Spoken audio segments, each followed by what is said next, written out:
Okay, everybody should have it through electronic means, either on our website or through send out to us. So I'll call the meeting to order for September 24th for the committee whole portion of today. And from that printed agenda, is there any declarations of interest with regards to councillors with regards to today's agenda? Okay, I hear none. So moving on then, so business arising, we do have a couple of notice of motions, and I just want to make sure that we do set aside that we do have a delegation at 10:15 that I'll try to keep that on time in the sense of with that delegation. So first on that is Councillor Millen. So are you moving this notice of motion? Yes, I am, Mr. Warden. Do I have a seconder? Yes, Councillor Desai seconded that. Oh yes, that's right. Okay. So, Councillor Millen, the floor is yours. Thank you, Mr. Warden. And real quickly, I think it's fairly apparent why I'm proposing the notice of motion here. I wonder if we can move back to the 10 a.m. start, particularly with winter coming. There are, people that remove snow. There are people that have businesses to attend to early in the morning. I think it would be better to start the meeting at 10 o'clock and give everyone the opportunity to do the things they need to do in the morning. Plus, there are some councillors that have some distance to travel to get if and when we go back to in-person meetings. So that is the extent of my comments in support of the motion. Okay, thank you for that, Councillor Millen. And Councillor Desai, do you have anything to add before I go to questions? I don't have anything further to add. I think Councillor Millen's made excellent points, and I look forward to any questions or any debate on this motion. Thank you. Okay, well, thank you again. And again, that's moved by Councillor Millen and second by Councillor Desai. Discussion. Councillor O'Leary has a comment. Okay, go ahead, Councillor O'Leary. Thank you, Mr. Warden. A couple of things. I guess I should acknowledge too that I know I only live 5 minutes from the council chamber, but I think our focus needs to be on the most important people in our corporation, and that's our staff. And we have all kinds of people that drive a half an hour or more to get to the Grey County building for 8:30 every single day, and that's our expectation. So I don't feel comfortable even having this conversation. I don't think if you can't be somewhere in Grey County by 9:30 in the morning, we probably shouldn't be doing this. I always feel guilty. I don't know what it's like for the rest of you, but when we have council at 7 p.m. on a Monday night, our city manager, our directors have already put in a full day. And so I think when we're only talking about 2 meetings a month, surely we can be at the council chambers by 9:30 in the morning. So I won't be supporting the motion. I just totally disagree with it. Okay, thank you. Thank you for that, Councillor O'Leary. And Madam Clerk, I think I saw Councillor Boddy. Is that correct? Yes, so I will note that Councillor Clumpus has joined us, and I see Councillor Boddy and Councillor Desai. Okay, so I'm not just as totally against it as Brian. I'm about 49, 51% one way or the other. My only thought is that because we often have other committee meetings that follow this, then it pushes us later in the day. And I'm kind of at the other end of the business cycle, and that I'm not in the barn at 6 o'clock in the morning, but I need to be in my office sort of by 4:30 to do things. So I would prefer to leave it where it is so that we have time to get the afternoon meetings in. But again, I don't really care, but I'm probably opposed. Thanks. Okay, thank you for that, Councillor Boddy. And Councillor Desai, and I think I have Councillor Robinson maybe after that. Thank you, Mr. Warden. I'm going to respond to Councillor O'Leary. He mentioned if you can't be somewhere in Grey County by 9:30, maybe we shouldn't be doing this. I can be somewhere in Grey County at 9:30 every morning, just not in Owen Sound, particularly. So I think that I don't agree with that argument. He lives in Owen Sound. It's easier for him to drive into the county buildings. For someone who sort of lives to the southern end, far away, like Councillor Millen himself, I can definitely see why it's harder. As well, if there's chores to do in the morning, they have to be done in the morning. I don't think there's much to be debated there.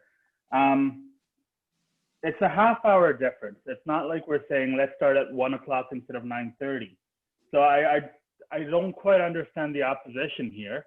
If it makes it easier for members on our council who do work in the agricultural sector, then maybe we should be looking at making it easier for them to attend. And if Councillor O'Leary is so inclined, maybe we can move our offices and our meetings, therefore, to Southgate or Grey Highlands, and then they can be somewhere in Grey County for 9:30 a.m. Thank you. So I just want to move forward the conversation. I want to keep the focus on the discussion points, not necessarily the individuals or whatever. So moving forward then, Councillor Robinson, you're next, I think. Thank you, Mr. Warden. And if there's ever consideration to move the Grey County Administrative Building, certainly West Grey would be interested in that as well. Look, I'm fine with the start time of 9:30 a.m. or 10 a.m. That's fine. My consideration is that every member of council has the opportunity to ask questions or comments overall for our council and committee of the whole meetings, and not worry about cutting short the end time of our meetings. So I'm fine working with this motion and just ensuring that we continue the great dialogue and debate and decision making that we're used to at this horseshoe. Thank you. Okay, thank you for that, Councillor Robinson. Madam Clerk, is there some others that have popped up? I know Councillor Leary has a follow-up question, but I want to make sure I catch everybody first. Yes, so Councillor Leary does have a follow-up. Councillor Mackey's hand is up as well. Okay, go ahead, Councillor Mackey. Thank you, Warden. I'd be interested to hear from our senior staff if they have a preference as to start time, and if there's any pros and cons to 9:30 over 10 o'clock. I'm really open either way, but if our staff have a certain preference based on other work activities, then I'd be interested to hear that. Thank you. Okay, thank you for that, Councillor Mackey. Madam CAO, I don't know if you've had a conversation with any senior staff, or I could go to senior staff for, I guess, comments. I'll go to you first, Madam CAO. Thank you. Certainly, staff are always willing to take direction from council. We'll do whatever it is that council wishes. I think if we have a concern, it is similar to what Councillor Body raised, and that is with the length of the meetings and having people here both for the later part of the afternoon if we have a long agenda, or to complete committee meetings that might follow county council. If we push the start time later, we will probably need to then consider some either adjustments to the length of agendas, which means deferring items into the future. So perhaps some things will just take a little bit longer to get to a decision, or otherwise moving meetings to other days that aren't county council days, which would require then another trip or just another meeting to get those items dealt with. Okay, thank you for that, Madam CAO. Any other further questions from anyone? If not, I'll go back to Councillor Larry. Madam Clerk? Councillor Soever. Okay, go ahead, Councillor Soever.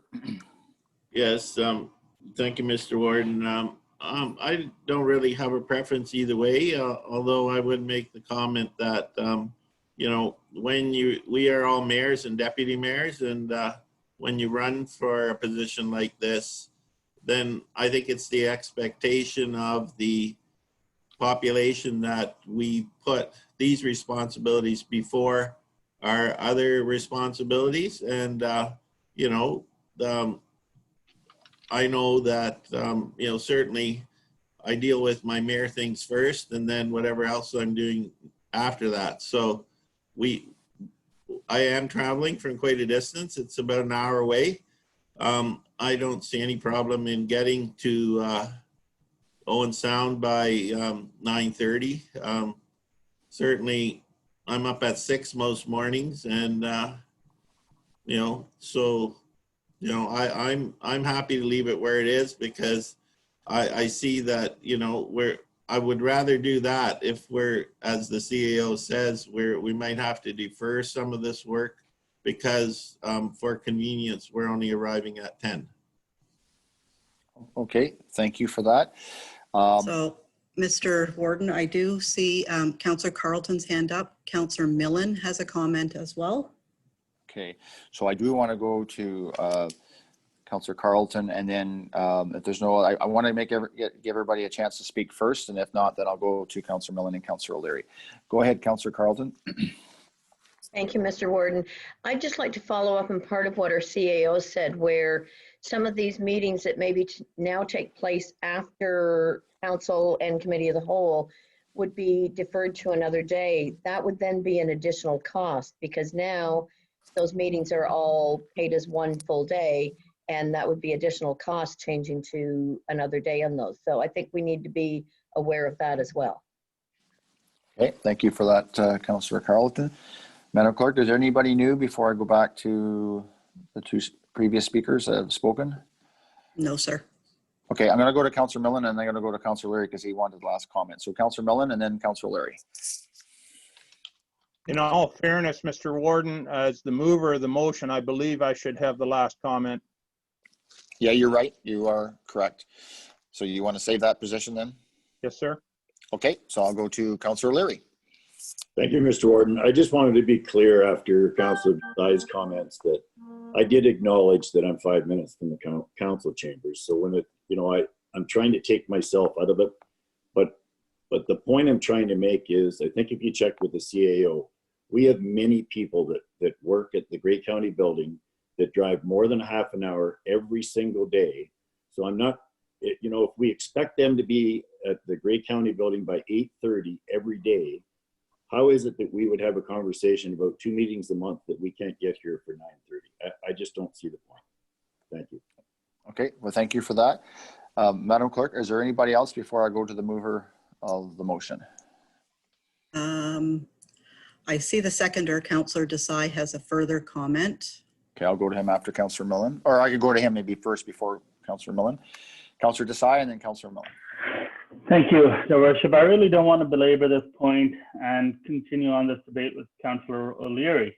But unfortunately, certain members of council cannot move to Owen Sound because it's closer. We do have to live in our home municipalities.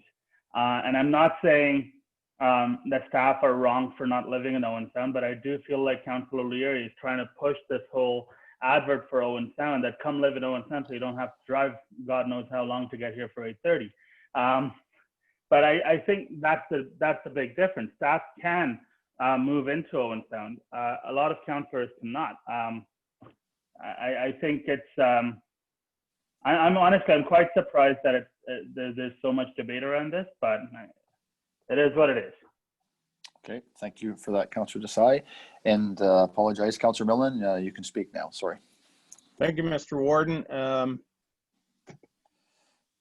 I guess I'm a little bit taken aback by some of the ferocity of the opposition to the motion.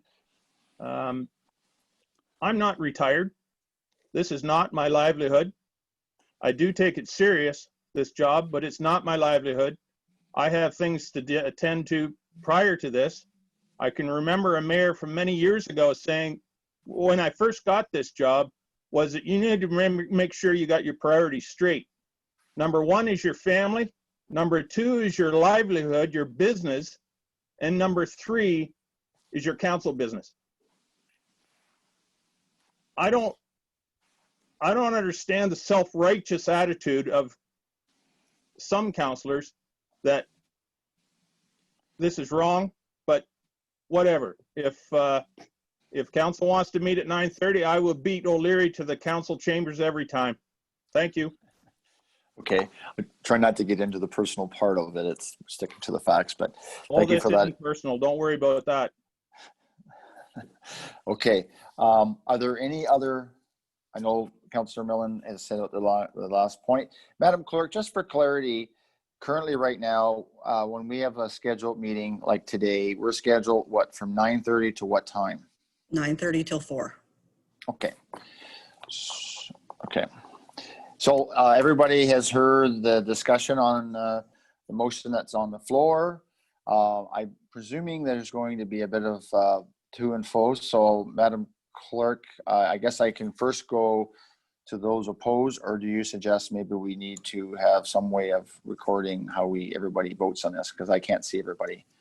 Any suggestions there? It's up to council. If someone wishes to request a recorded vote, they can. I see Councillor Burley's hand is up. Okay, maybe that's the due diligence there. Councillor Burley.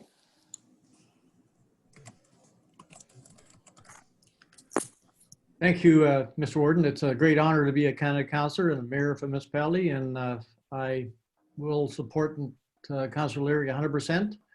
And I am asking for a recorded vote. Okay, that makes it very clear. Okay, Madam Clerk, you may have the honors of doing the recorded vote. Thank you. Councillor Mackey. In favor? Okay. Councillor Burley. Opposed. Councillor Carlton. Opposed. Warden McQueen. Support? Councillor Desai. In favor? Councillor Patterson. In favor? Councillor Hicks. Yay.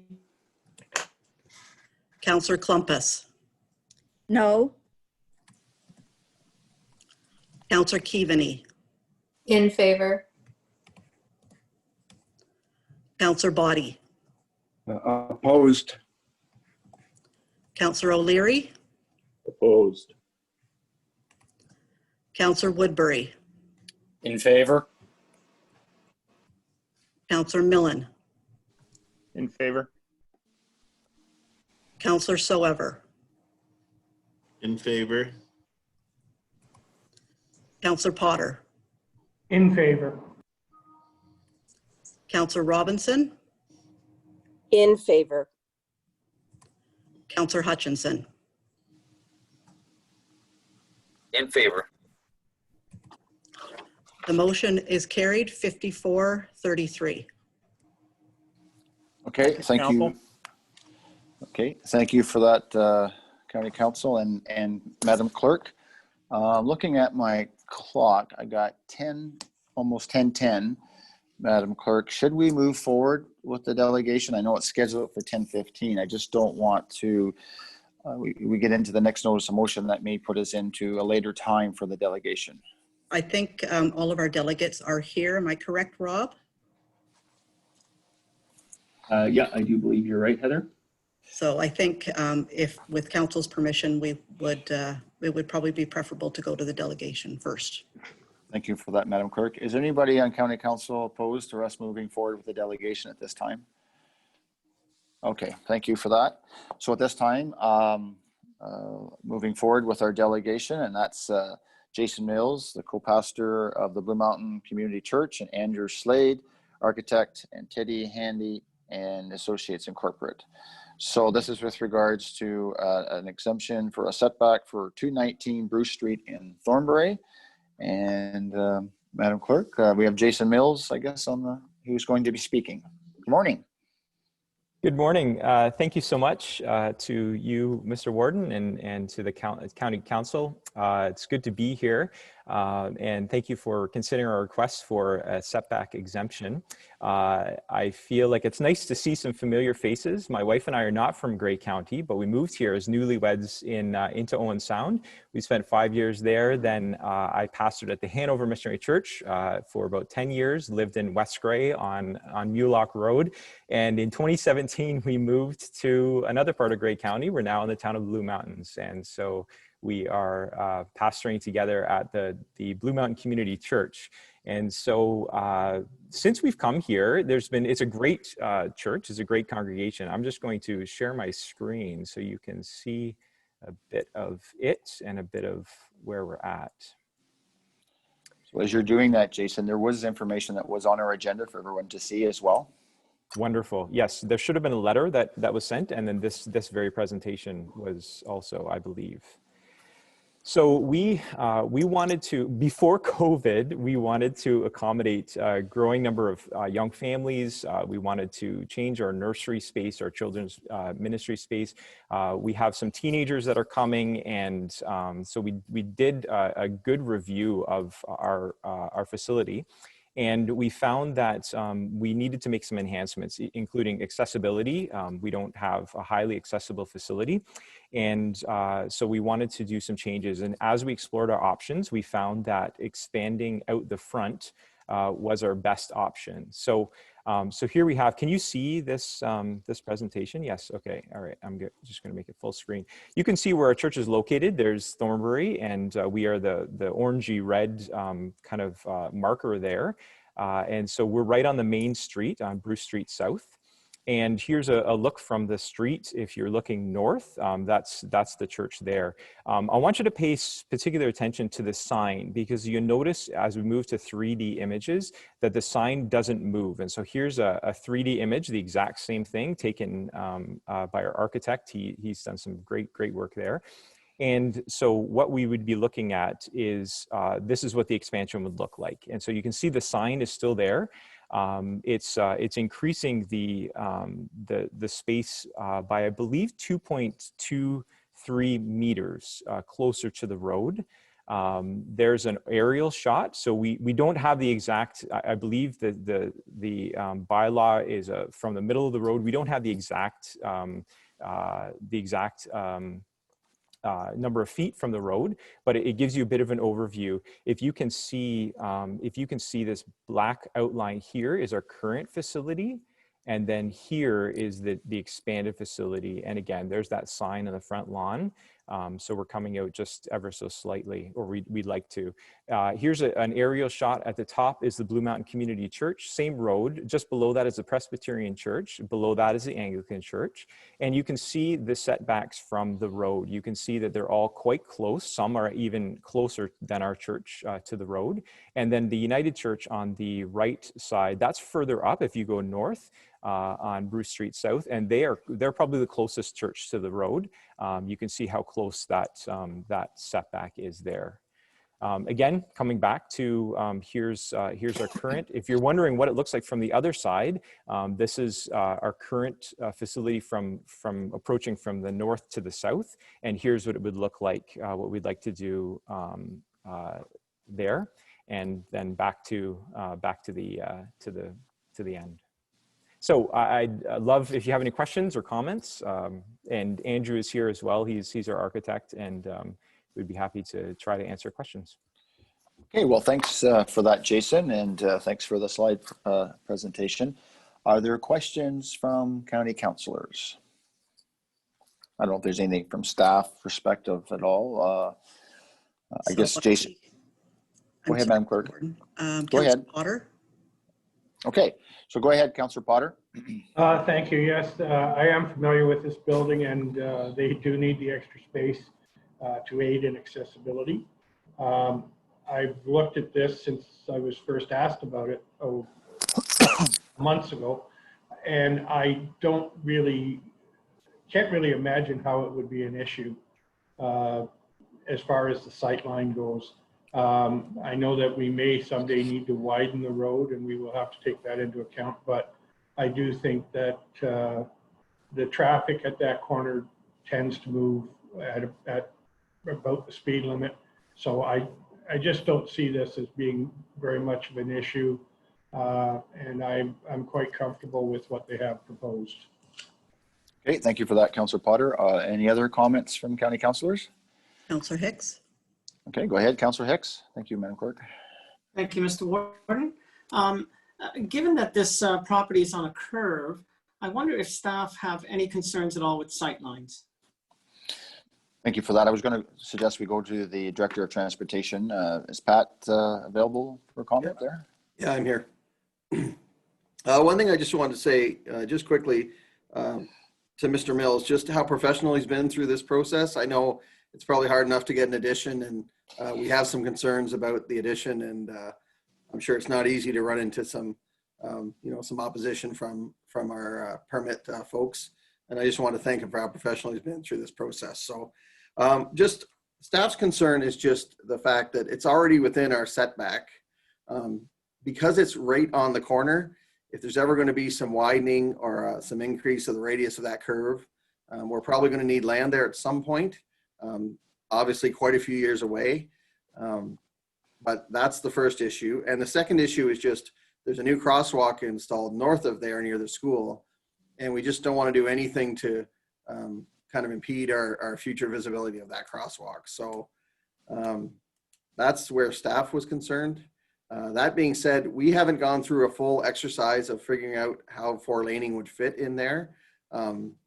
It would be a bit more work. You know, we could do that with an accompanying report if you wanted more information too. So that's kind of where we're at. We just felt uncomfortable with kind of inching the church a little bit closer to the corner when someday we might want to flatten out that corner a bit. Okay, well, thank you for that, Pat. Deputy Warden, do you have any further up from that? Yes, I just wonder one further question, if I might, of the delegate. I read in the report that there were other considerations you know, to the back and the side. Is it that those considerations were impossible or just less desirable?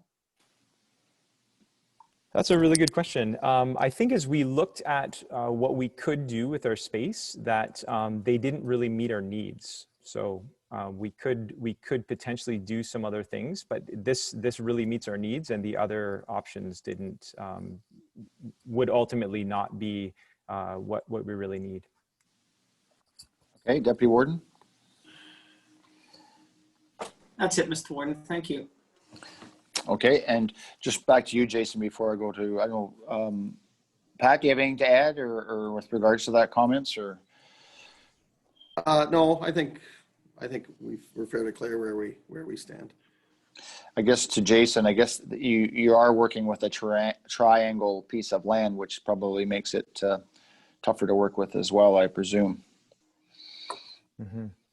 Yeah, for sure. It's a great location that we have, and you probably know Town of the Blue Mountains. It's not easy to find other places or spaces to do the sorts of things that we're doing. And we do have a great connection with the school just down the road, so it's just a great location for us. And so we'd love to be able to do what we can here. Okay, thank you for that, Madam Clerk. Are there any other questions? Yes, Councillor Keaveney and Councillor Soever. Okay, go ahead, Councillor Keaveney, and then Soever after. Thank you very much, Mr. Warden. I appreciate the presentation and like the way of the addition being designed, and I think it will be a great addition to the church. But I'm wondering, in relation to sight lines and potential widening if the sign could be discussed, and if there's any possibility of moving the sign or perhaps attaching it to the building to provide just a little more space there. Absolutely. Can I respond to that? Sure, go ahead, and then maybe I get it. And absolutely, and that we talked about actually removing the sign, and so that would actually come down. Okay. Any follow-up from that, Councillor Keaveney? No, that's good to know, Mr. Warden. Thank you. Okay, thank you. Councillor Soever. Yes, thank you, Mr. Warden. Yes, I like this project, and you know, there's lots of talk about widening the road. I don't ever see that really happening. I don't see how we can widen that road when it's not that far from downtown Thornbury, and there's no room to widen the road there short of leveling the main street and all the businesses on either side. So although that's in theory, it may happen, but I think we have a committee working on a master transportation plan. And I rather think that the solution long-term would be to move the county road over to what is our 10th line, and you know, keep the main street for our local businesses and things like that. So most of the traffic actually goes down the 10th line and comes out on Highway 26 without going by the school, the churches, and the downtown businesses.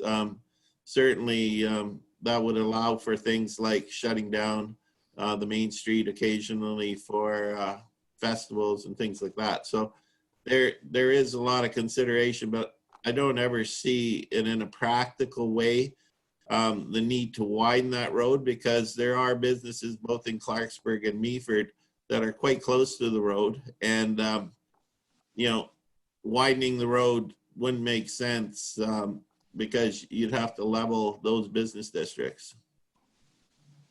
Okay, thank you for that. Are there any other questions from county councillors, Madam Clerk? Councillor Mackey. Okay, go ahead, Councillor Mackey. Thanks, Warden. And I can completely agree with Alar's comments.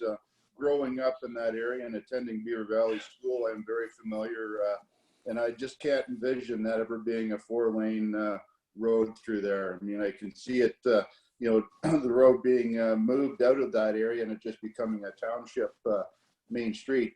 But I can't see the county ever having a 4-lane road going through there. So I certainly am in support of this. Thank you. Okay, I see Ian Body maybe is next, Madam Clerk. Yes, that's Councillor correct. Go ahead, Councillor Body.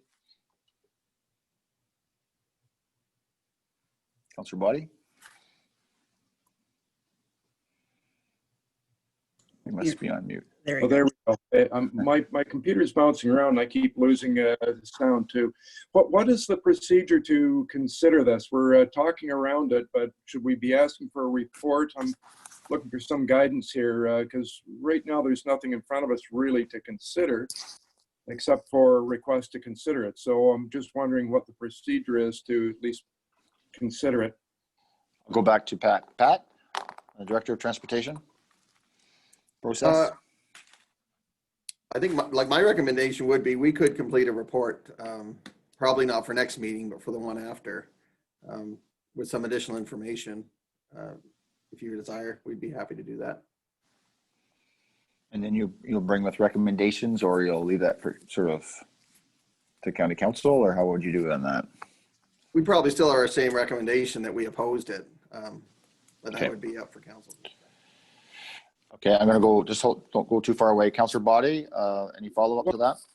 If you wish, Warden, I can make the motion to ask for the report, and then if council doesn't want to consider it, they wouldn't support my motion to ask for the report. But when you're ready, I can make that motion.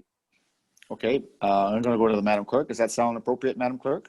Yes, it does, sir. I have Councillor Millen as well, so I wonder if we want to hear the comments first before. Okay, I'll put you in abeyance, Councillor Body. Councillor Millen? Well, thank you, Mr. Warden. I just wondered, there is, I would assume, an application process to be considered relief from the bylaw, so to speak, or the distance. Would that process not include bringing a recommendation in front of council to consider the relief from the bylaw? And at that point, as Councillor Body has indicated, we had something in front of us to debate and consider. Because as of right now, we have nothing other than the presentation, which is a very good presentation, but we're not being asked to decide anything. So I look forward to potentially a recommendation from Mr. Hoy once the process has taken place to consider the exemption. I guess I could maybe use this as an example when they brought forward a report with regards to the rail trail, and they got sort of feedback from council itself. But I'm going to go back to the Director of Transportation, Pat. It comes back to process. Councillor Mellon is asking about that. Normally, they would make application and process. Can you sort of speak to that a little further? Yeah, if their initial proposal is denied, then the proponent can come back to the director and ask for an exemption. So really 99% of the time we are okay on these 75-foot from center line exemptions, especially in an urban area where we usually do pass them. Like I can approve them all the time and usually do. It's just we were a little more concerned about this one. So in this case where the proponent is not getting a yes from me, really, although I don't think it's really laid out in the policy, the only choice left is really council. And I think going back to what Councillor Body is saying is we receive this as information as a delegation, and by having a motion put on the floor, then that puts it in place by bringing a report forward. Madam Clerk, is there anybody else wishing to speak before I go back to Councillor Body? Councillor Patterson. Go ahead, Councillor Patterson. Thank you, Mr. Warden. Just a question on timing. Mr. Mills, were you looking at starting this year or in 2021? That's a good question. We'd like to continue the process. We still have we still have to bring it to our whole congregation, but we wanted to get approval on whether we could do it before we bring it forward. So the process is not imminent for us, but we do want to make sure we move through this process at a good pace. Okay, that's good to know. Thank you. Thanks, Councillor Patterson. Madam Clerk, anybody else? Councillor Burley. Go ahead, Councillor Burley. Thank you, Mr. Warden. I'm a little bit lost at the conversation we're having. I agree with the proposal. It looks like an excellent project done by a great architect, and I agree with it 100%. I just don't understand what Director Hoy has already said he's going to bring the report back, and he's still going to oppose it. I just don't understand what is the point of him bringing back another report still opposing it. Why couldn't we put it to county council so we can make a decision on it? Procedurally, that's a good question. I don't know if I'm going to go to you, Madam Clerk, or Director of Transportation, Mr. Hoy. So go ahead, Pat. Like, from my point of view, I was just thinking if you needed more information on exactly how this affects visibility numbers wise, then we'd be willing to do the report. If you're all supportive of the project anyway, we might as well not do the report, right? So whatever council thinks works for me, really. Right. So just in clarity, normally you would support the 75, but because it's on the curve and there's a few other points that it caused pause, and that's why it's at the county council. Okay. Madam Clerk, do you have anything to add to that? No, Pat is absolutely correct, but I see that CAO Wingrove would like to provide some comments. Absolutely. Madam CEO. Thanks very much. I think in this particular case, not to belabor things, but I think it's really important that council does make an informed decision with all of the information, mostly because of any potential future liability considerations or anything of that nature. If it's all in the report, you've had a chance to look at the numbers and you're good, then we can simply proceed. But it worries me that you haven't actually seen the data behind it and where the true nature of Pat's concerns. I'm really grateful to the folks for coming in and delegating this morning. I think it's always important for them to be able to tell their story, and I don't think that was anybody's intent to make this uncomfortable for them. But if we could have the opportunity to just put the numbers down on the page, then when council makes their decision, they're making it with the benefit of all the information.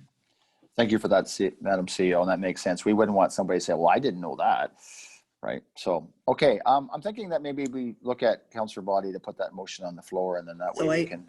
I'm sorry, Mr. Warden, I do see Councillor Mackey's hand up, so it's up to you whether you want to proceed with the motion first or gather comments from Councillor Mackey. I'll go to Councillor Mackey, then I'll go to Councillor Body. Go ahead, Councillor Mackey. Thanks, Mr. Warden. And I certainly support a report coming back. I'm just wondering, in that report, would this be an opportunity for Grey County and the town of Blue Mountains to have a discussion about that road being transferred back to the town of Blue Mountains, so it would be their decision? Wow, that's 2 points. That's almost a question maybe to Pat first, and then I'll go to Councillor Body, or maybe Mayor Weber. Pat, do you want to speak to that first? Sure. Right now, we're just finalizing a Connecting Link report that should come before the end of the year for sure. Our CEO hasn't looked over it yet, so I have to bring it through there. But after that is the road exchanges. But we would address this. This is listed in the Connecting Link, so we could address this in the report. That maybe that would be one of the, there's the Connecting Links and the road exchanges that came in through the master plan. And then there's since been other ones that some of the municipalities have brought forward. So we'll be trying to address those in those two reports, but the road exchanges is going to come after the Connecting Links. That's kind of our plan. Okay, well, thanks for that, Pat. I don't know if Councillor Swerver has any comments there before I go to Yes. Aimbot. Go ahead, Councillor Swerver. Yes, I would welcome the consideration of that road exchange and within that. And I see Mr. Hoy referred to the transportation master plan. Has council actually approved the transportation master plan at this point in time? So I don't want to get too far off, but we don't want to No, motion on the but floor. I'll go to Pat for a quick answer, and then I want to get back on focused here. Pat? Yeah, certain areas of it were accepted, but there was some kind of next steps that staff was supposed to work on, things that were kind of left incomplete in the master plan. And I'm thinking that's back to 2014, if I think about the time on that. Okay, I'm going to go to Councillor Body. Councillor Body.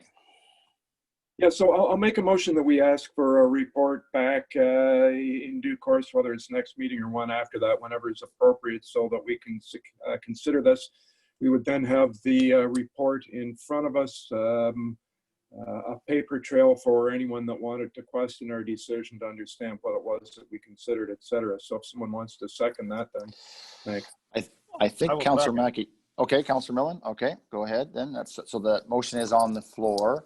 Madam Clerk, did you capture the gist of the motion? Tara did that. Staff will be directed to bring back a report. Okay. Yeah. So the motion is on the floor. Any further discussion on that motion? Councillor Potter. Go ahead, Councillor Potter. Thank you. Thank you, Mr. Warden. Through you to Pat, will that offer the option of granting the exemption in the report? Or could that be an option in terms of the recommendation? And secondly, could it address the timeline of the master roads or master transportation plan so that we aren't unduly holding up this project? Okay, thank you for that. Pat, Director of Transportation.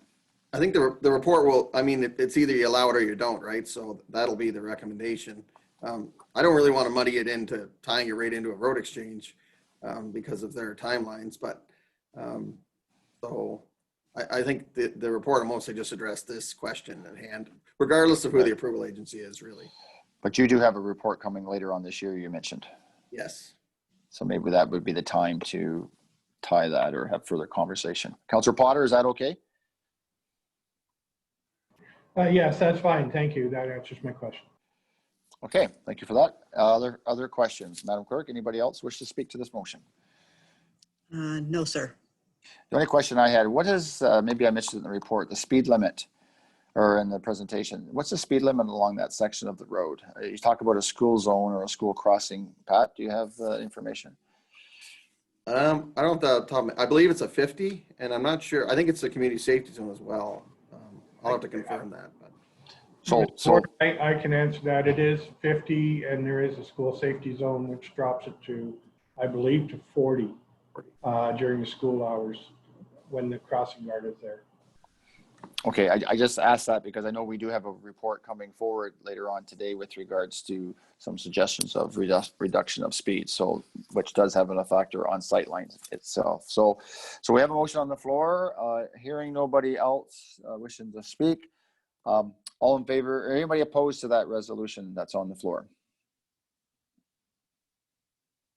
It's carried. Okay, thank you for that, and thanks, Jason, for coming forward and your group there, and stay tuned with regards to when that report comes to County Council. Thank you so much. Okay, thank you. Have a nice day. Okay, so now we'll go back to our second notice of motion.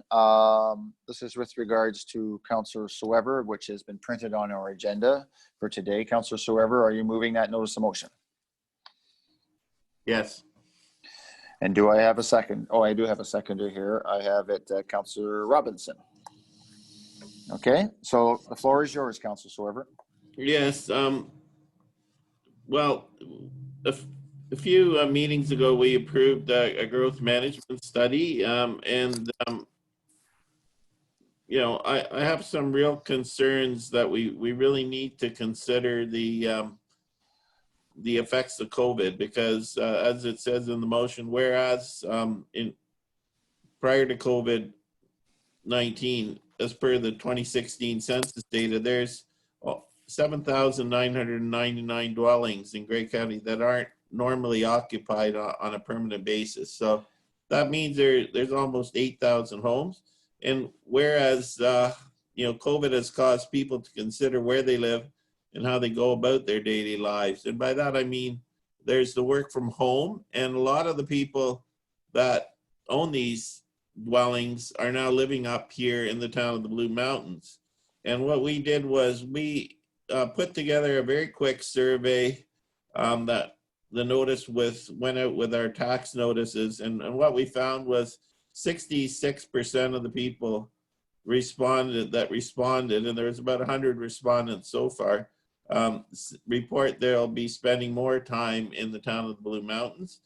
And of the people who spend part of their way, which is about 85, is about 15% of those people, 78% report they're not going away this year. So we're going to have a larger winter population. And of the 35 respondents who now have their primary residence elsewhere, so it's not a huge number, but I was surprised that a full 43% or 15 of them are going to report that they're going to be making their primary residence within the Blue Mountains within the next year. So that's 43%. And that 73% of those are COVID as their reason for their decision. So whereas, the sample size is very small, and thus, how much faith you can put in these numbers is questionable. But in the town of Blue Mountains, we have 3,206 secondary residents, according to the 2016 census. So if the 43% is a correct number, that's 1,400 new households. And based on the average household size reported by the respondents, that would be about 3,800 new residents, within the next year. It's about a 50% increase to our permanent population. And, whereas, people that are planning a move might have been more inclined to fill out the survey.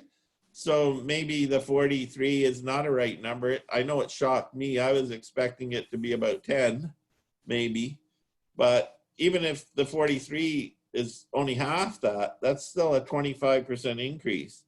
And so that's why I brought this resolution that a detailed analysis of the effect of COVID-19 on growth in Grey County be concluded on the county's growth management study. And then, obviously there may be an additional cost to that because the budget we approved was only $25,000. So staff recommended that should the detailed analysis as requested result in an increase to the overall costs of the growth management study, that any additional expenses be funded from the planning ArcGIS reserve, the planning general reserve. So since I wrote this motion, I also just yesterday, there was a new report in the Collingwood Today on the real estate sales. And they report that in the western portion of the region, which includes Wasaga Beach, Clearview Township, Collingwood, the Blue Mountains, Meaford, and Grey Highlands, sales are up 80% for August 2020 compared to August 2019. And this is the second month that there's a new sales record. So definitely, we're not in a normal state of affairs. And I think we need to take that into account, because what I'm worried is we'll get a consultant's report, which is very typical of how they do these. They look at the last 10 years data and say, well, now we're going to project growth on that basis. But right now, people are thinking differently, and you can see that from the real estate market. And I know Shirley at the beginning of the meeting commented on the amount of traffic in Meaford. Well, we have the same traffic, and things are different than every other fall.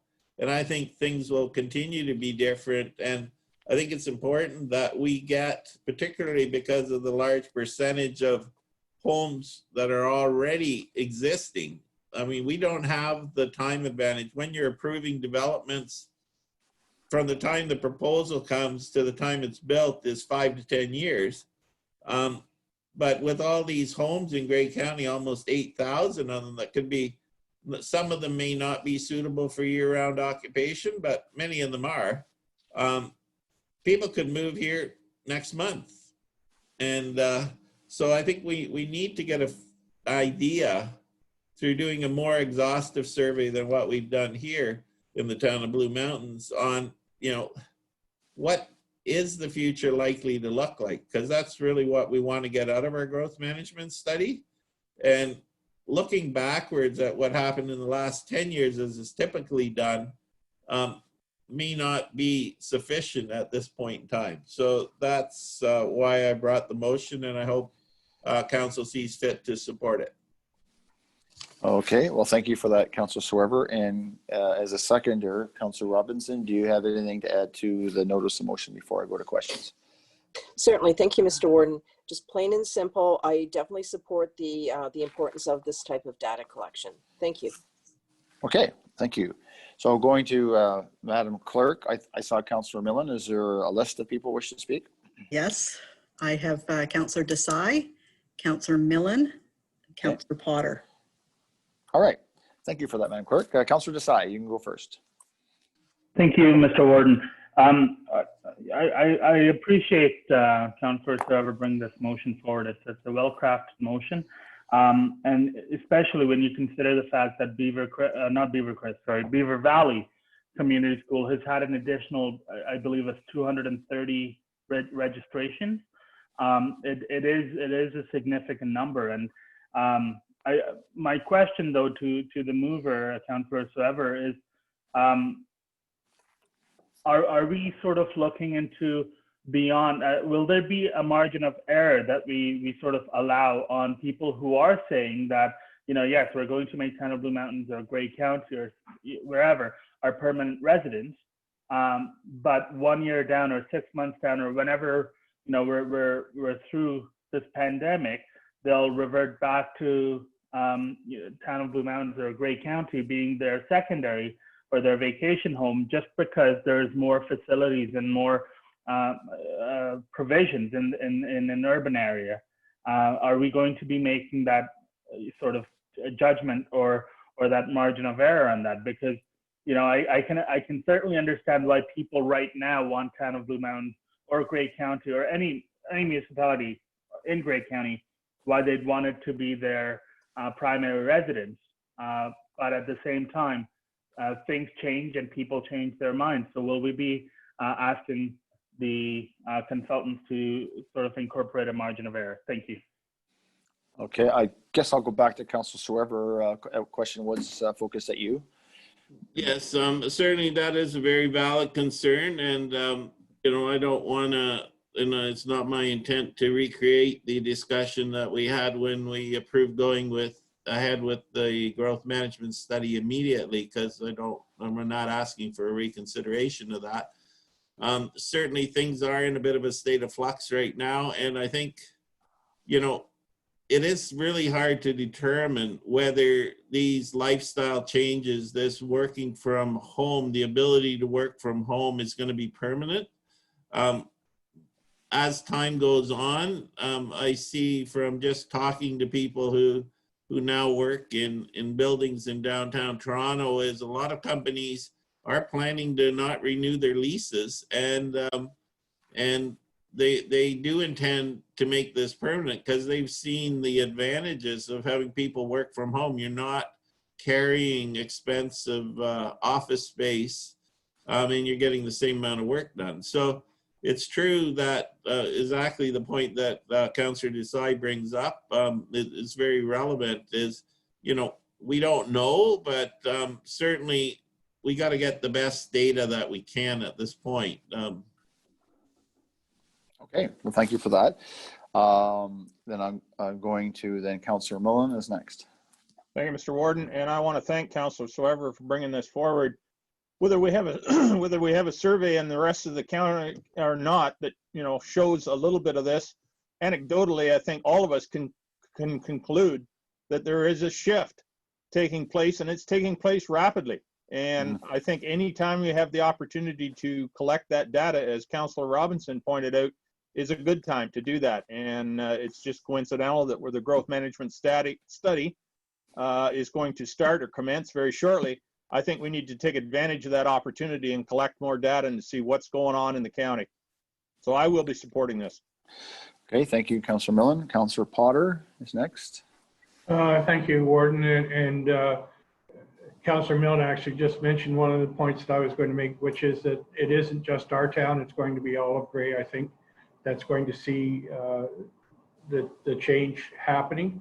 And I do agree with Councillor Desai that we need as much data as possible. I think that's the point of this motion, is to collect as much data as possible and to know whether these people are talking about 1 or 2 years or forever. And how is that going to affect things? We, for example, have just purchased a property next to which is sort of between our library and our school, so that there's room for some expansion of both, because we think that we're going to see that in the near future. So I am sitting in the committee room facing out onto Highway 26 in Thornbury, and if I was to turn my computer around, you'd get some idea of how busy the traffic is here. And I used to make the joke that rush hour in Thornbury was whenever there were more than 3 cars at the stoplight. Now it's lined up for 2 or 3 blocks in each direction on almost constantly during the day. So we are seeing a huge increase in traffic, and that's going to continue. So we have to start planning for this, otherwise we're going to be letting our communities down. Okay, thank you for that, Councillor Potter. And Madam Clerk, I saw Councillor Body. Is that correct? Next. Councillor Body, and Councillor Desai has a subsequent. Okay, go ahead, Councillor Body. Thank you. Yeah, I agree with Alar that this has been a game changer for us, and some of us, I think, hope it's more of a game changer going forward. My only concern, I support the idea, my only concern is, I'd love if staff can comment on the on the likely cost of doing this, and if our experts actually have a model to measure that COVID effect, or if it's too much of a variable at this point, we're 6 months, a year ahead of actually being able to measure it. Those would be my only concerns, if staff can comment on that. Thanks. Okay, well, thank you. And I was going to go to Randy, because I know he spoke to that at a couple meetings back. So before I go to Councillor Desai, the Director of Planning, Mr. Switzer, do you have some comments to those questions? Yeah, for sure. And thanks for allowing me the opportunity to speak on this matter. And thanks to Councillor Swever for bringing forward this motion. Just wanted to give Council an update, and I'll try to answer specifically Councillor Body's questions as part of that update as well. So the RFP was prepared for the growth management study update as per the staff report that was endorsed by Council. We received 1 submission, and based on a review of that submission, the project has been awarded to Hempson Consulting, and that is within the estimated project amount. Hempson has been involved in the recent updates to the county's growth management study and has worked with other local municipalities in Grey County on growth-related projects, specifically development charge reviews. And Hempson recently worked with Town of Blue Mountains on their recent development charges review, and as part of that work also did some growth forecasting analysis. Therefore, Hempson has a good understanding of what's happening from a growth perspective in Grey County. And they also, as part of their submission, indicated that they have experience analyzing short and long-term implications of the COVID-19 pandemic on population and employment forecasts. In the RFP bid, Hempson did note that the pandemic raises a number of questions related to growth assumptions. They did note that these could include short-term disruptions to migration and employment activity, followed by possible long-term implications on previous trends. So as some of the councilors have been indicating, is this a blip or is this a long-term trend? So they indicated that they do have experience in dealing with this recently. They worked with the province on a recent growth plan project for the growth plan area. So they do have some data that they can start analyzing and looking at. But depending on the level of data or the complexity of the data, we've already started looking into seeing what we could potentially utilize as part of that information, as part of that analysis. We don't have a specific costing of what this could cost. We do know, however, based on the bid submission, they were going to look at this anyways as part of the overall analysis. So we don't expect it to be a huge cost, but in case there were some additional costs, that's why we suggested adding as part of the notice of motion that we could fund that from those two reserves that we've noted. As I mentioned, we've started looking at things like being able to tap the sales data, assessment data, maybe even water and sewer usage data.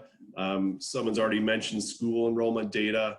So we're going to see if there's different data sets that we might be able to tap into that will provide a good as picture as possible to see what's happening on the ground. And again, the question though will still remain, is this a short-term blip or is this a long-term trend? And again, it goes back to, we need to monitor this continuously. We need to monitor growth and see what's happening in our communities on a continuous basis. But hopefully this update will provide some of that background information that I think council is looking for. And what council. So Randy, you're glitching there a bit. I don't know if you want to go to audio. Sorry. Might be my voice too, because it's got a bit of a cough. So yeah. So Randy, you're a bit of freeze frame there. So okay, thank you for that. And thanks for that clarity on that. So Councillor Body, do you have anything to follow up with that? No, perfect response. Thank you. The director.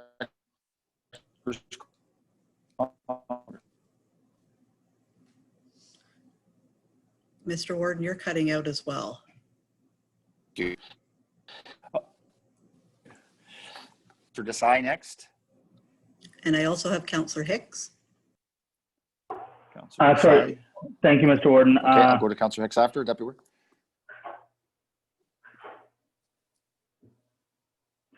Sorry, do I have the floor, Mr. Warden? You do. Thank you. Sorry, my question was asked by Councillor Body, and further there was another further question which was answered by the Director of Planning. So thank you. Okay, thank you for that. Councillor Hicks, Deputy Warden. Thank you, Mr. Warden. I believe my questions were around cost and timeline. I think the cost part has been answered sufficiently by Randy, but I just wonder, and I'm guessing from his response that there'll be no significant impact on the timeline because they were planning to address this in any case. But I wonder if, am I right in that? Or will there be some significant impact on the timeline? So Randy? Yeah, great question. We don't anticipate that this will have an impact.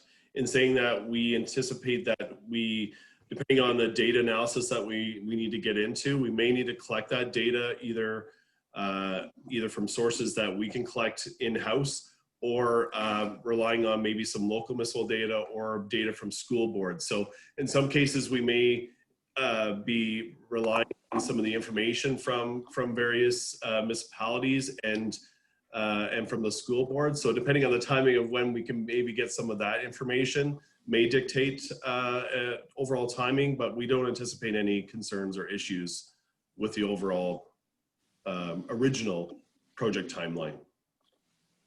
Okay, thank you for that. Any follow-up there, Deputy Warden? No, I was just going to try to be funny and say if the data isn't collected in-house, is it considered, outhouse? Sorry, that's me. I apologize. It's okay. It's okay. It's nice to lighten the load a little bit there today. Madam Clerk, are there any other comments to the notice of motion? No, sir. Just to you, Randy, I guess in the sense of collecting data, would you also look at road counts, also real estate with regards to the purchaser of real estate in the sense, is it permanent, is it part-time residents? I guess all that data, I guess that's something that they look at. And I know on the way up here, I saw 3 sold signs on property just been listed for the last few weeks. So it's just remarkable what's happening out there, as others have commented. So, so we have a motion on the floor, moved by Councillor Schweber, second by Councillor Robinson, with regards to this notice motion. I'm going to put it out there. I'm going to start. Is there anybody opposed to this resolution? Okay, hearing none, then I'm going to say that's carried. Madam Clerk, I'm going to say we take a quick little break. We have an hour before noon. I know it's always important that we try, and then if we, looking at where we are at 12 or there shortly after, whether we need to take more of a lunch breaks. I know that was something that came up last council meeting. So let's take a little break. Can we come back at 5 after 11? Does that work? Or maybe not. Maybe I got 10:57. I guess we should push it maybe to 10 after, or is that too far, Madam Clerk? Whatever council's wish is. 10 after 11 is fine. Okay, so we'll take a break to 11:10. And if you need to grab that apple or that cracker, do that, or a drink. So then if we do go past noon a little bit, because if it looks like we're going to get it captured, then that way you got a little bit of nourishment in you. Okay, thanks. Bye. We'll see you in a few minutes. Clerk, do we have everybody back, or is there still a few coming? There's still just a few coming in. Okay.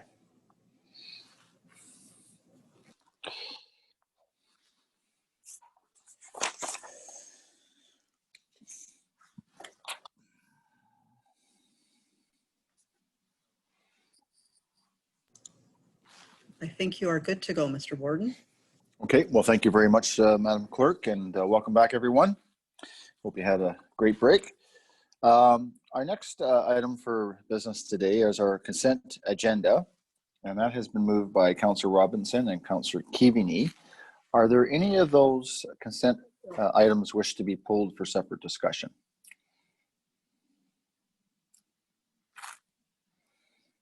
I don't think I hear anybody, Madam Clerk. So anybody opposed to the consent agenda? Hearing none, that is carried. So then moving on to items, and there was that one that was taken out. So moving on then to items for discussion is the PDR CW 3520, and this is with regards to Living on Main Street University of Toronto Students Project. And that was moved by Councillor Patterson and second by Councillor Klumpus. And this has been, I guess, Scott and Steve Furness. So welcome. Great. Thank you, Warden McQueen and members of council. So yeah, this is a joint project between the planning department and our team in economic development. I'll start off on presenting this, and certainly if I've missed anything or get anything wrong, Steve can jump in and correct me after the fact. So this is a good news story that we did want to share with council, and it's similar to some of the other student projects we've had the benefit of working with in the past with University of Guelph and University of Waterloo.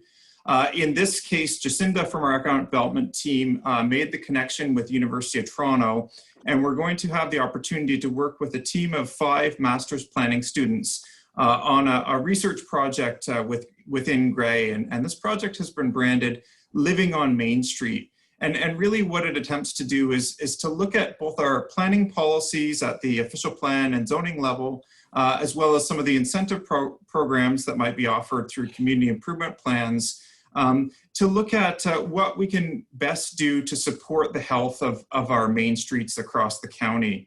And so what we've asked the students to do is to look at one settlement area in each of our 9 member municipalities, and to look at those traditional main streets. And, as council is very aware, a traditional Ontario main street is generally commercial uses on the ground floor with residential or apartments above. In some of our main streets across the county, we are seeing vacancies in terms of vacant buildings, or in some cases even vacant land where a building was removed or torn down. And so we want to look at it from a planning perspective, in terms of what is the best policy and the best incentive program to maintain healthy and vibrant main streets. And a particular angle on this project is the residential component. And do we need to look at more flexible planning policies, or are there certain incentives we need to look at to make sure that we have a good level of residential residential and ideally rental units in our downtowns. And it could be that in some of those areas where we have vacancies, we do need some more flexibility in our policies. Maybe there should be more opportunity to put in multi-unit residential, even if it is on the ground floor in that regard. So we're very excited to work with the student team. They're going to be preparing a background policy review of what others across the province are doing in this regard. They're going to look at the existing suite of incentive options through our community improvement plans across the county. They're also going to look at our planning policies, as I said, at both the official plan and zoning level. And then we're going to have them interview a number of people from across our communities, including staff from member municipalities at the planning and economic development levels. At your own staff's recommendation, it might even include people like building officials. And we also want them talking to some of the business and property owners in our downtowns. So if there is a property owner with a vacancy, what's preventing them from developing or renting those units out at this point? You know, is it market conditions, or is it maybe something that we have control over in terms of our policies and, as I said, our incentives? So we're really looking forward to this project. As with some of our other student projects, it is a condensed time frame. The students will be needing to prepare their report between now and early December. At that time, we will bring back the students' report to council to share, and hopefully each of the county and member municipalities can use the results from this study in further official plan and zoning reviews, and also in some of the reviews of the community improvement plans that are ongoing at this time. So that's all I have at this stage. Steve, I'm not sure if there's anything further on your end, or certainly if there's any council questions, we'd be happy to take them. Okay, well, thank you for that, Scott. Steve? None at my end. You did a great introduction there, Scott. And good morning, Steve, as well. Nice to hear from you.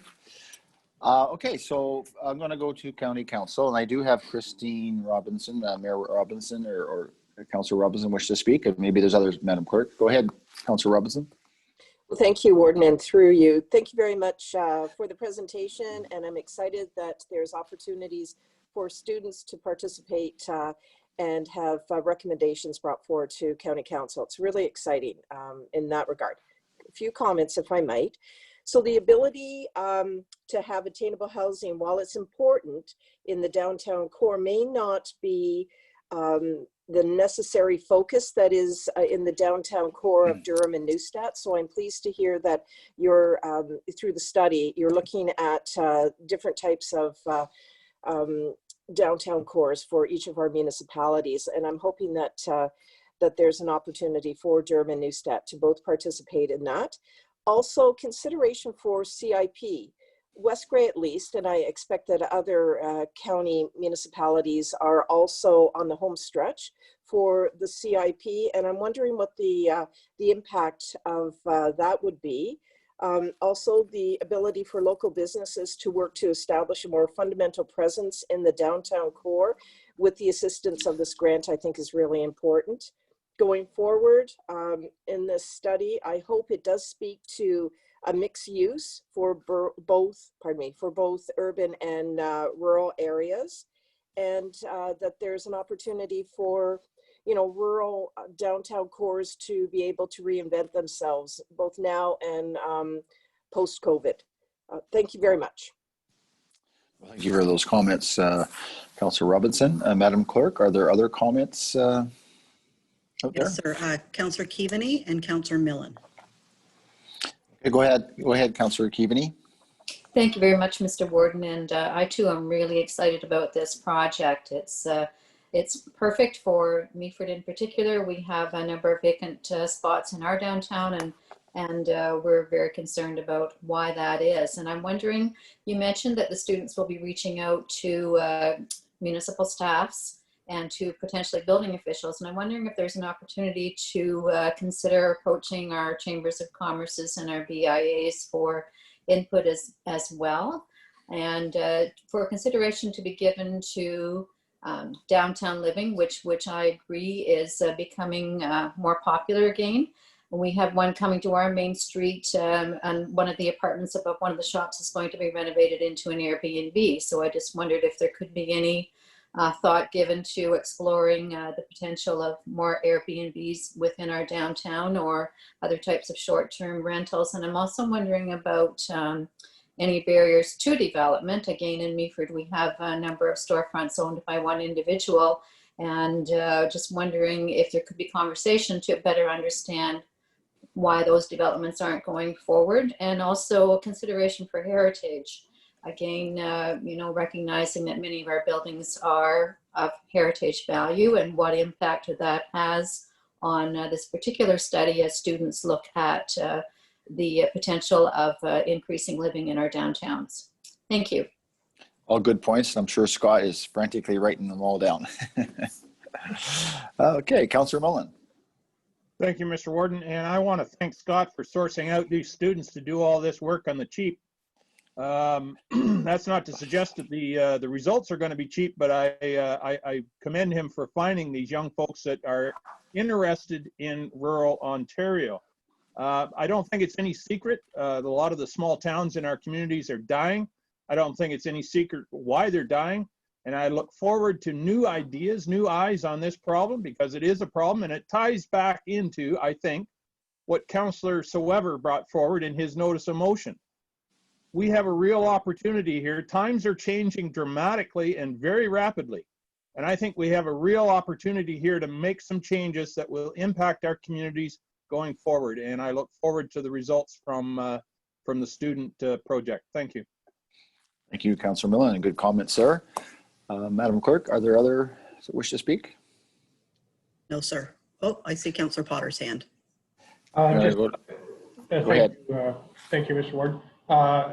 This is an important project, and Scott, I commend you for getting this off the ground. Having people live downtown and live in commercial areas is really vital because it enlivens those areas. So what Councillor Keaveney mentioned about people sort of leaving downtown Meaford, getting people to live there is one of the things that will bring back the businesses. So even if you lose a bit of business space to residential, it will actually help bring people in. I have seen studies that show when you do highway commercial development, if you put a residential component with it, it avoids having your highway commercial area turn into a dead zone after 9 o'clock. I would ask those, Scott, whether we're going to look at the question of B&Bs and short-term accommodations came up. And can we look at how those impact housing? Because some of the information we have, I think, is that they actually end up hurting the housing market, making it more expensive and more difficult for full-time residents to find a place to live because the space is lost to an Airbnb or a short-term accommodation. So I wonder if we can look at that and whether we need to take measures to ensure that our downtowns don't just become motels. Okay, well, thank you for those comments, Councillor Potter. And I'm going to go back to Scott. There's been a number of comments made, and more specifically, just recent with Councillor Potter. Do you have any comments? Yeah, great. Thank you very much, Council. Some excellent comments, and certainly one of the things we are going to do after this meeting is share the video link with the students themselves, so they can hear the comments directly. A number of points that are raised, and I think the one thing that maybe I neglected to say in my initial presentation, that one of the other reasons we're looking at this is we and you across your communities know that our commercial areas are continuing to evolve. And similar to Councillor Soever's notice of motion earlier, some of those evolutions are as a result of COVID, and some of these evolutions are as a result of new forms of commerce and particularly the prevalence of online shopping. So we want to make sure that as retail evolves, so too do our policies and our incentive projects. I think a number of good comments from Councillor Robertson, Councillor Keaveney, Councillor Potter that we'll definitely take into account. I must say that in writing up the scope of this project, We didn't necessarily consider short-term accommodations at this stage. It's something we can raise with the students, and it's something I think we can raise we can have them raise with the people they're interviewing to see whether either that's an existing issue in the downtown, whether building owners or landlords are seeing a lot of requests for Airbnb type units, and then maybe look at what some appropriate recommendations would be in this regard. So very good comments. The comments on heritage as well, definitely something we need to consider. And I should say that we've sent an email out at this stage to municipalities. And we've got a conversation scheduled tomorrow with a number of your economic development officers to really source out who the key people are that we should be interviewing here. Noting, of course, that the students have a full course load and lives going on as well. So it's not going to be possible to interview everybody, but the suggestions that were made in terms of DIAs or BIAs and other key property owners certainly are something we're going to consider, and we're going to put the students in touch with as many of those people as we can. So thank you for the excellent feedback. This is fantastic. I'm sure there's a few county councillors that wish to maybe make further comments as well, but we'll leave it at that. I do have councillors, however. Okay, Councillor Swerver. Oh, and sorry, and who else? Nope, that's it. Okay, go ahead, Councillor Swerver. Yes, thank you, Mr. Warden. And I'd just like to make a further comment on the short-term accommodation issue, and certainly that is important, but I would point out that the Town of Blue Mountains already has a short-term accommodation bylaw, and I would hate this study to go down the road where we then end up with overlapping county and local municipality regulations around short-term accommodations. And I realize this is just a study at this point, but I think we've dealt with it here, and we continue to deal with it, and certainly we wouldn't want the issue to become confused as a county issue versus a local municipality issue. Okay, and I think maybe what, from how I read into it, thank you, Councillor Swerver, with regards to the Airbnb in the downtown, from what Councillor Keaveney was sort of saying, it was more or less just getting people to the downtown. I know we certainly have an Airbnb bylaw working through in Grey Highlands itself, and there are challenges with housing, as Councillor Potter has certainly raised itself, and you got to try to find that balance. Madam Clerk, are there anybody else out there that wishes to make some comments? If not, I have it moved by Councillor Patterson, second by Councillor Klumpus. Is there anybody opposed, as Councillor Millen says, having an opportunity to get some free stuff? I hear no opposition, so that's carried. Well, that's great. It's good news, Scott and Steve, and carry on. All right, so the next one is with regards to bylaw amendments to regulating traffic and parking, and that has been moved by Councillor Woodbury and Councillor Potter. And we have Matt. Is Matt on the line that wishes to speak to this? Sure. Thank you very much, Mr. Warden. Good morning. Good morning. Good morning, councilors. I'm here to speak to the report TRCW 17-20. Which outlines proposed changes to the county bylaw 4788, and as the warden alluded to, that regulates traffic and parking on the county road network. There's 4 schedules that are being presented for some revisions. Schedule N is rates of speed. We have 5 locations that are on the books for revision, 4 of which the Transportation Department is endorsing, and 1 we are not. And we have school zone speed restriction being presented, as well as community safety zone and a couple parking areas. So I'll give you a brief overview of the details with each one, and then we can open it up if there's questions or concerns with any of those. So the rates of speed, which is Schedule N, we have 5 locations that we're having in this report. The first being Greywood 4 and West Grey, which is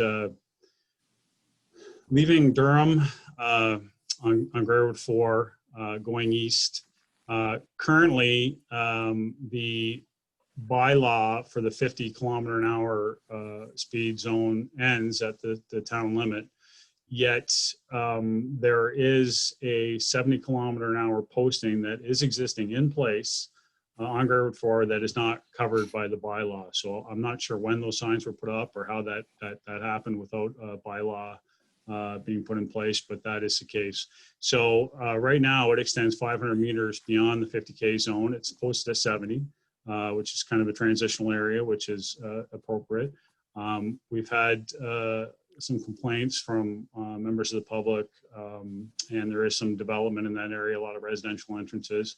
So we've proposed to extend it by a total of 1.66 kilometers before it hits the 80 again. So that's the first one. And again, like I say, 500 meters of that is already in place, posted, but it's not under bylaw. Grey Road 4 and Grey Highlands, the hamlet of Ceylon currently is posted at 60K. We're proposing to change that to 50, which is kind of what the standard is for hamlets and urban areas, towns, cities, etc. So that just brings everything in alignment with other communities. That one's fairly straightforward. It's existing limits of the 60, just knocking that down to a 50. Grey Highlands had approached us about lowering the speed limit in Eugenia on Grey Road 13. It is currently 50 kilometers an hour. So we're proposing to change that to 40 kilometers an hour, which I know we've had discussions with regards to the 40K zones previously, and that's all fine. So what we're doing is we're going to lower that to 40 kilometers an hour through Eugenia, and we're going to do some studies to see how that impacts speed. We'll put up some what we'll call armadillo radar devices to monitor some of the speed through there. And then we're also proposing or investigating, I guess right now, doing some community, some traffic calming projects. We're just kind of working through the phases of what our liabilities are and whatnot if we start putting linear, say, on center line and whatnot. So we're looking at doing some other areas with traffic calming and doing comparisons between the two. The fourth speed revision that we're not supporting is on Grey Road 18. It's between concession 10 and Grey Road 11. So it is east of Rockford. You go a couple kilometers to get to concession 10. It's 80 kilometers an hour. And we've had a resident who would like to see it lowered for a concession, and then it would be back up to 80 again. We looked at that. We're not endorsing that one because it's not really warranted based on the criteria that we have with regards to geometrics, alignment, sight lines, everything meets. There is a density of entrances there, but it still does not negate that it's basically would break up an 80K zone, the continuity. And we've had no accident warrants or issues other than a couple complaints. Grey Road 29 in the hamlet of Walters Falls. We're looking at extending, so there's an existing 50K through that hamlet.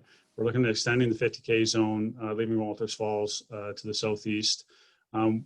Basically, it's an area where they have some ball diamonds and a community area that pedestrians are walking to and whatnot. So in conjunction with that, extending it to past what's called Deviation Road is where these ball diamonds are on. We'd like to extend the community safety zone at the same time. And there's a schematic, a figure in the report that covers that off that kind of clearly shows where we're moving to. So that would also cover off Schedule P, where we are looking at doing a revision to the community safety zone. Those two kind of are combined, gelled together. That takes care of the rates of speed, Schedule 1. Schedule O is rates of speed in school zones, restricted times, and that is the flashing amber light above the 40K zone for different times, usually recesses, lunchtime, drop off, and pick up in the afternoon. And that is south of Holstein. That's on Grey Road 109, and it is a new Mennonite school that's being proposed there. So we're looking at just bringing that into the fold. Additionally, we have a couple areas where we've had parking problems.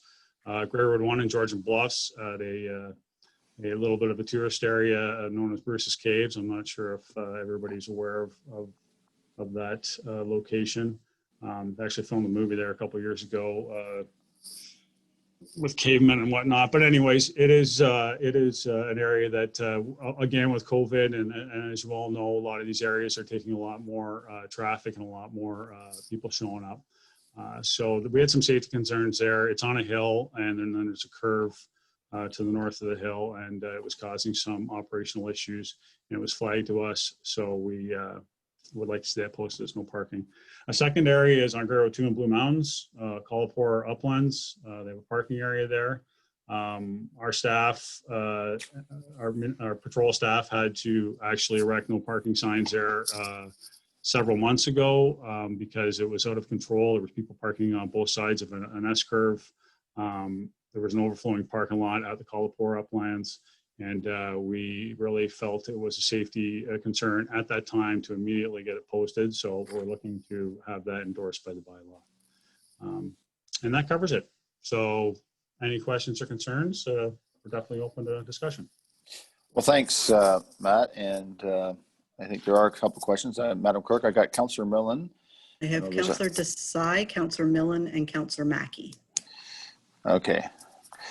I'm going to go with Councillor Millen because that popped up first and I've already said it. So then I'll go to Councillor Desai and Mackey. So go ahead, Councillor Millen. Thank you, Mr. Warden, and thanks, Matt, for the report.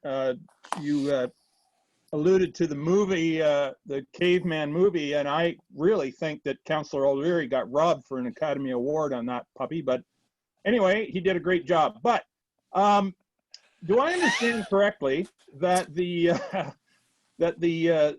posted area east of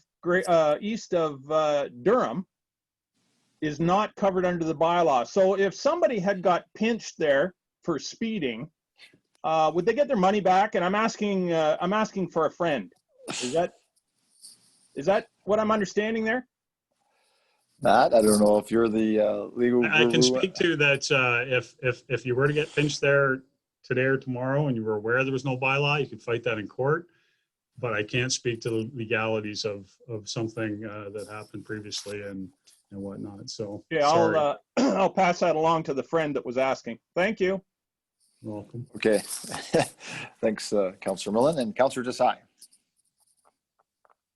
Thank you, Mr. Warden. My question through you to staff is along the lines of county roads within Grey Highlands. Grey Highlands Council recently passed a motion where we're undertaking a survey of whether the people in the municipality of Grey Highlands want to move to a 40 kilometers per hour speed limit in all our hamlets and settlement areas. My question is, if we do proceed with that, if we do have favorable responses in that survey and we proceed with having 40 kilometers per hour through our hamlets and settlement areas, would we come back with another amendment to this bylaw, or would it be more appropriate today to defer this bylaw until we have more information in the municipality of Grey Island? Thank you, Your Worship. Matt? Through you, Mr. Warden, there's definitely a report can be taken to make amendments to the bylaw at any time. So that would be no issue whatsoever. Each time it is specific areas of concern that we are addressing. So it would just be another report and we would just cover it off at that time, whenever that may be. Okay, thank you for that. Councillor Desai, is that anything follow up there? Initially, I was going to bring forward a motion of deferral, but at this point, I'm in favor of the report, and I'll bring back a notice of motion at a future date. Thank you, Your Worship. You're welcome. I think in the past this has happened before. If there's a change or something, you just bring it forward. Okay, Councillor Mackey. Thanks, Warden, and thanks, Matt, for the report. Just a question around 40 km/h zones and 50 km/h zones in our hamlet areas. What's the justification or the rationalization for one speed over another when they're all hamlet areas? You mentioned Eugenia going down to 40 and then Walters Falls at 50. So how are we distinguishing between our hamlet areas and what the speed limit should be? Matt? Thank you for Right that. now, the county policy for rural roads typically posted at 80 kilometers an hour unless there is some sort of safety issue or geometric alignment issue or some criteria that makes us have to look at it otherwise, and 50 kilometers an hour in hamlets. The 40 kilometer an hour postings, as proposed in this report and as previously proposed in a report through Dundalk and Holstein, were initiated by the municipality, and by all means we're not against that if the municipality wants to move forward with that recommendation, and if it's endorsed by council, then it is what it is. We actually have an update to our speed policy, which basically is going to state that if a municipality wants to lower the speed limits within the boundaries of an urban area, that the county would follow suit if requested, and also lower that speed limit within the urban area. But again, that hasn't gone through committee or council yet, but that would be the gist of it. Okay, thanks, Matt. Follow up from Councillor Mackey. Is that sort of spell that out for you, or? Well, I was looking more for a justification for one speed over another, but anyways, I'm fine. Thank you, Mr. Warden. So remember, from the local level, it can also be an advocate for changing speed as well from your local councils. So, Madam Clerk, any further comments there? Yes, Councillor Burley. Okay, go ahead, Councillor Burley. Thank you, Mr. Warden. I just want to say thank you to Matt and for dealing with that situation up at the Bruce's Cave. Really appreciate it. We had some real safety concerns there, and I think this will really address it. Thank you. Okay, thank you for that. Any further comments? Okay, Matt, so the motion has been moved and second. Anybody opposed to that resolution? Okay, that is carried. All right, so there you go, Matt. You can have the rest of the day to think about something else. Thank you. Get those signs up. All right, moving forward, closed session. I do have it moved by Councillor Burley and Councillor Millen that we do now move into closed session to receive advice subject to solicitor-client privilege, including communication necessary for the purpose and litigation or potential litigation, including matters before the administrative tribunals affecting the municipality or local boards, and in brackets, land claim settlement. So, anybody opposed to going in camera? Hearing none, that is carried. Robert or Matt? Okay, welcome back, County Council and the viewing public. We have moved an open session from an in-camera session that we just had. We do have a motion that we will be looking for a mover and a seconder, and Madam Clerk or Madam Deputy Clerk, you will be putting that on the screen. Can we have a mover and a seconder before Tara puts it on the screen? Councillor Millen, Councillor Woodbury. Okay, thank you for that. Okay, so that's Councillor Millen, Councillor Woodbury. Can everybody see the motion on your screen? Okay, or maybe I should read it out just so the viewing public.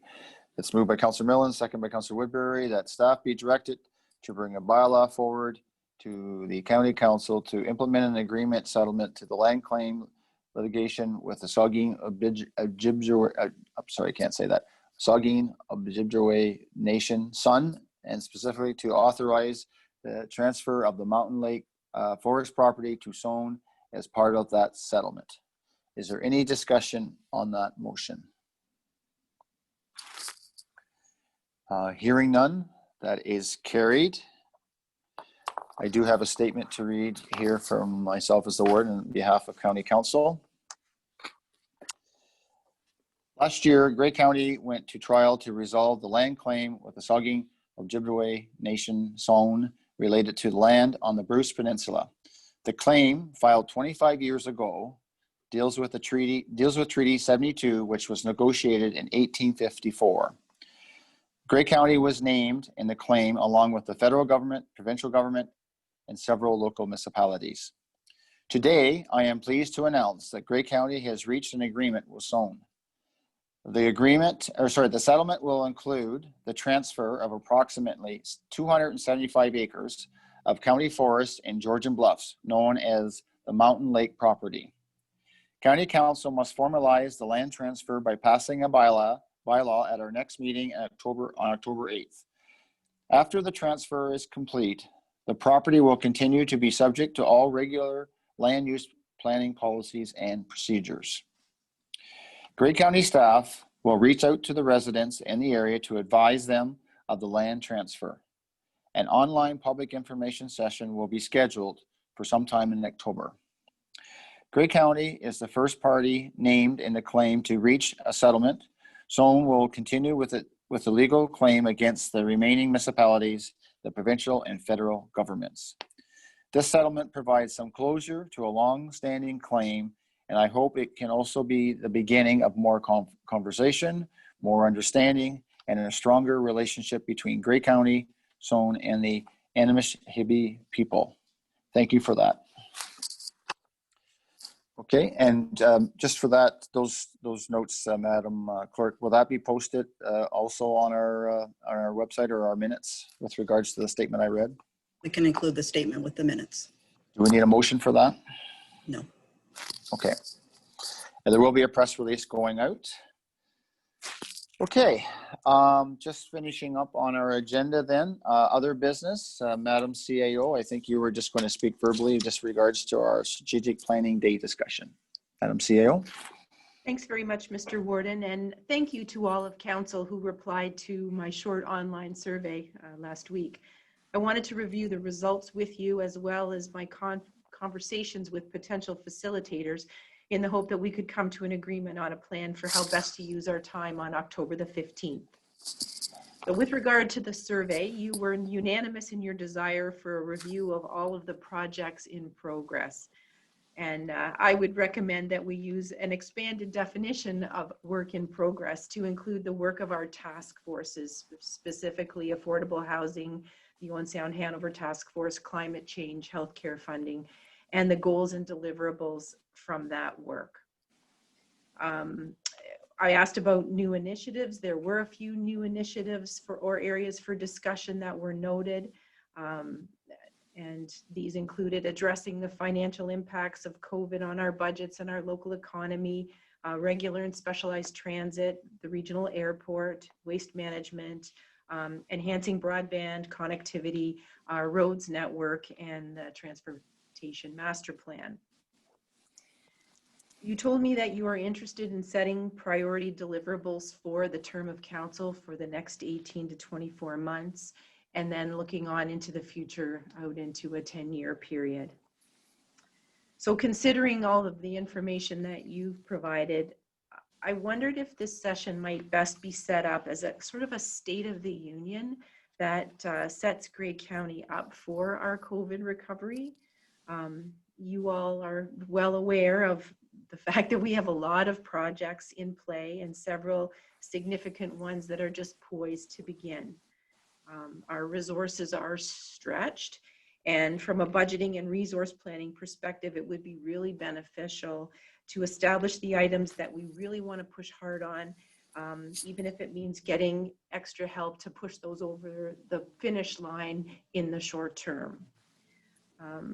My own recommendation would be that a full-blown strategic planning process that is likely a multi-month effort might better take place in 23, 24, when the new councils had an opportunity to become established and get its feet under it. But as I say, we've got so much really great work happening right now, and I think it would be such a help to staff if we could really talk that through with all of you and really establish some priorities. So I'll stop there. What do you think about that?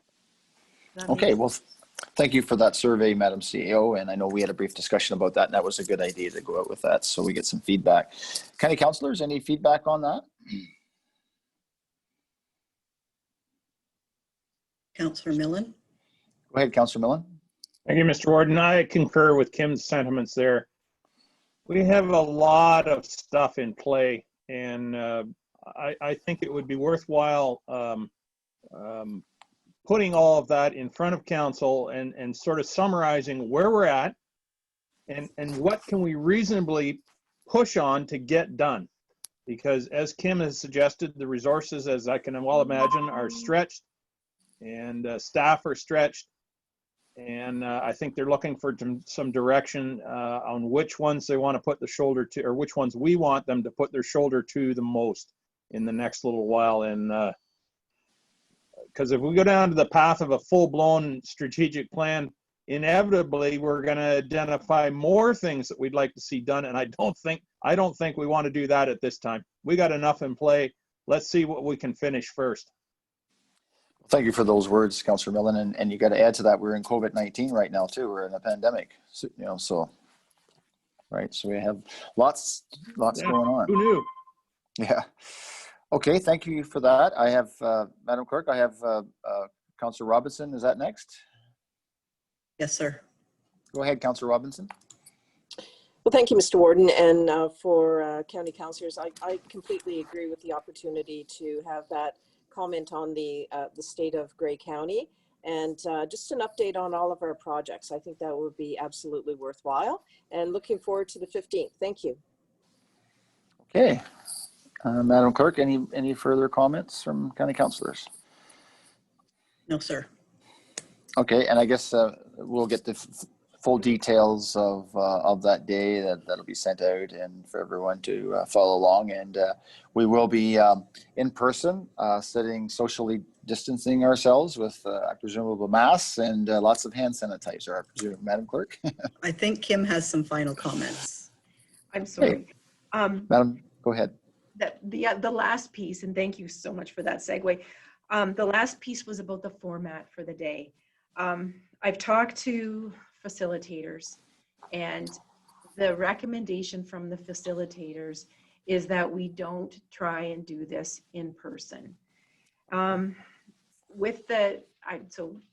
I've talked to people who have done both, and with the necessary physical distancing, what the experience has been with the folks that have tried to do these in person over the last little while is that it's really hard to hear because you end up in a big space and people are spread out.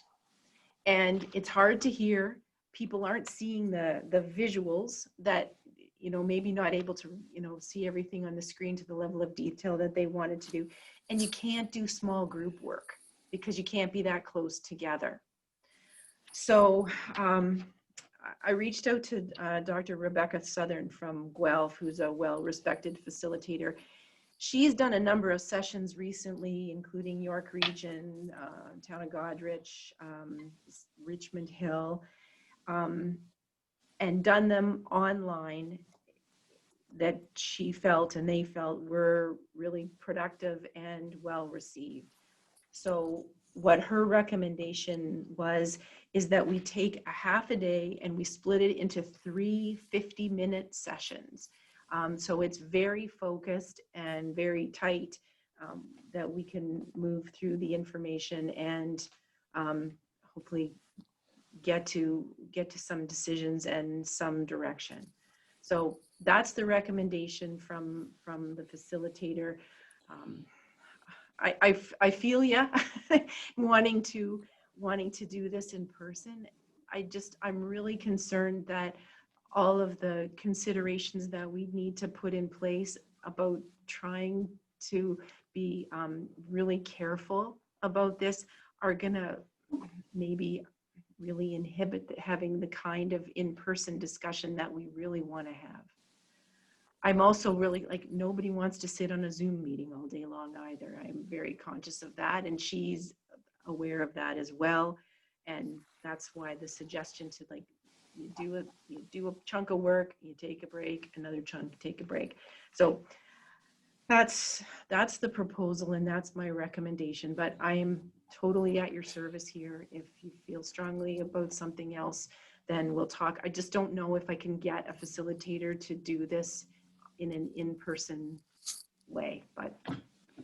So Madam Cia, what time was that scheduled to start? So just if you're doing 3 50-minute sessions, what were you looking at? 9:30, I thought. I have to go to my calendar. I know. Madam, I forget, but yes, it was something along those lines. You sure it wasn't 10? It might have been 10. I'm so sorry. I hope it's not 9:30. I apologize. so basically, are you looking at Let's like go a 50 5:30 a.m. O'Leary will be there. That's my time of day. I'm about that. That's the time I was waking up this morning, but just bringing things back. So you're looking at having a 50-minute session and then what, a 15-minute break? Is that what you're looking at? And another 50 minute and 15. So you're looking over a period of about 50 and 10 or something like that. But yeah, so it would be a good, 3-hour chunk of time. Yeah. Okay. So that's what I'm saying. If you're starting at 9, you end at 12, or you start at 1, you end at sort of 4 type of thing. And maybe that's a better section. So that way you don't get into interfering with lunchtime and stuff like that. Right. Anyway, we'll go out to County Council for comments. County Council. Councilor Swever. Thank you, Mr. Warden. Yeah, I agree. Probably the virtual format is the way to go now because this is going to be very close to Thanksgiving, and given the rules around social gatherings and limiting, people to 10 people in your social bubble, it's pretty hard for us to say to people, well, you can't have a large gathering of family on the long weekend for Thanksgiving and then all get together at County Council as a group to do our work.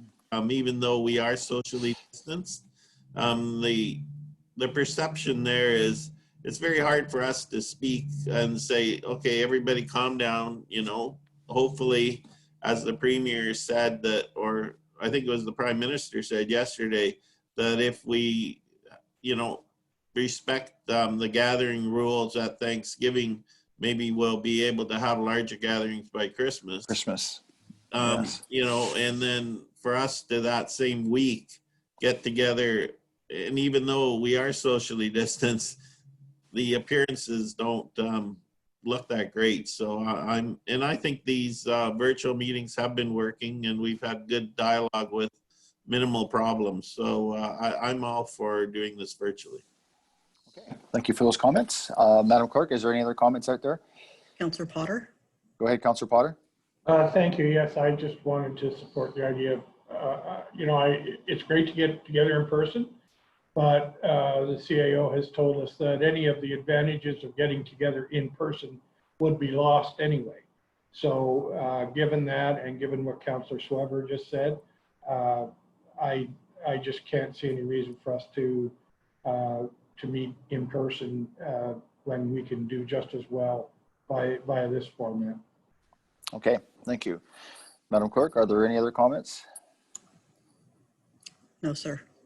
Okay, well, Madam CEO, through the Clerk's Department, then you'll bring that forward in the format that is best. And I would just say that as long as that break period in between of all that information is good. Is there any other business for County Council? Madam Clerk, we're still on store for October 8th to be in person. Yes, we're working on protocols and with our contractor on audiovisual. Okay, and I mean, if something does change from the province, and it's sort of, up to date as it goes along, and we do have the default of doing what we're doing right now. Okay, any notice of motions? Okay, I hear none. I do have it moved by Councillor Burley and second by Councillor O'Leary that we adjourn. Anybody opposed to that? Usually nobody is. So there, Councillor O'Leary, you can go golfing, but it looks like rain. I just want Councillor Milne and Councillor Desai to have a great day. Oh, we will. We will, sir. We will. So that is carried. So we are adjourned. So you guys Thank you can. for your sentiments.